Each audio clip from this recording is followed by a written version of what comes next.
Good morning, everybody, and welcome to today's Theological Leftovers. This is going to be a short one, I think, and I may get some interruption because I have a Bible class getting ready to start. But I want to share this video with you, and if I get my way, there'll probably be like 3 videos today that are all kind of short. The first one has to do with the fourth Sunday of Easter, which is this coming Sunday. I'm not going to preach on the Old Testament, but I want to read it to you and just share one quick thought with you. The reading is a familiar one from Isaiah chapter 40. At least the last part of it should be familiar to you. The prophet writes, speaking for God, so it's God speaking, "To whom then will you compare me, that I should be like him, says the Holy One. Lift up your eyes on high and see. Who created these? He who brings out their host by number, calling them all by name. By the greatness of his might, and because he is strong in power, not one is missing.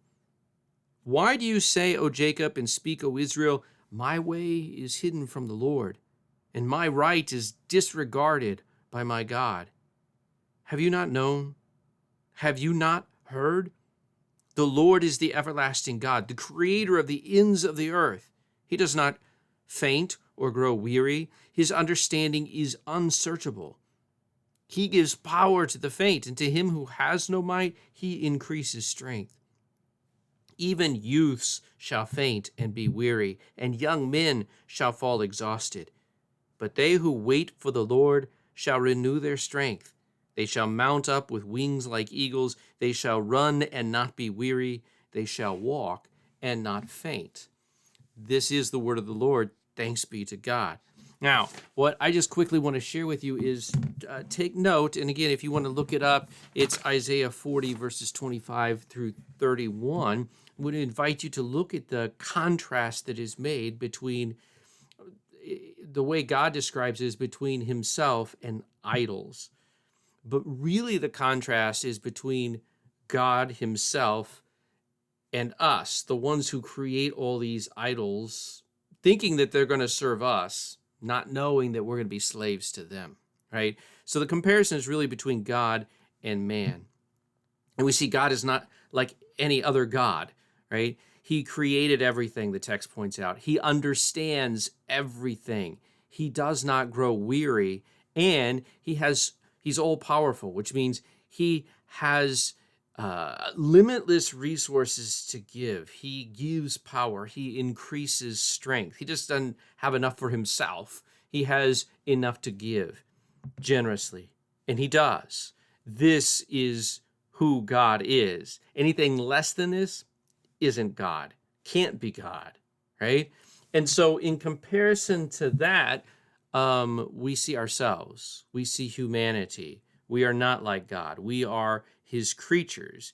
He has created everything, the ends of the earth, the starry host, and he preserves it. We have done none of that. We can take credit for none of those things. We are creatures, not creators.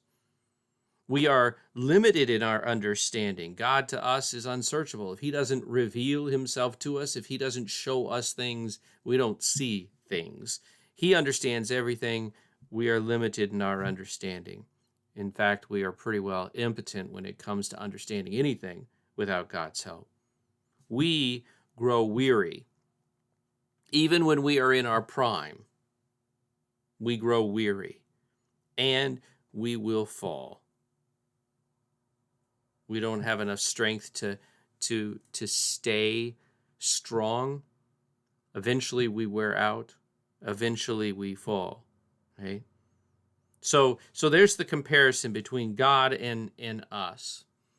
And so what should we make of this comparison, right? What should we conclude when we compare ourselves to God?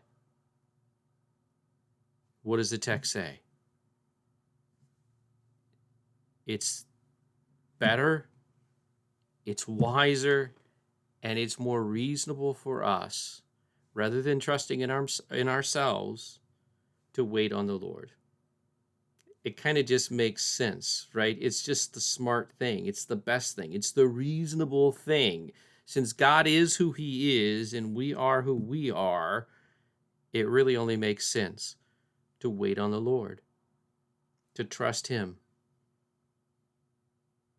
Always looking for feedback. Let me know what you think. If you have questions, feel free to ask them.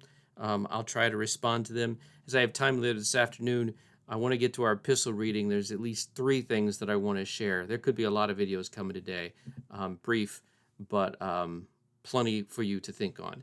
God bless you all, and God bless your week.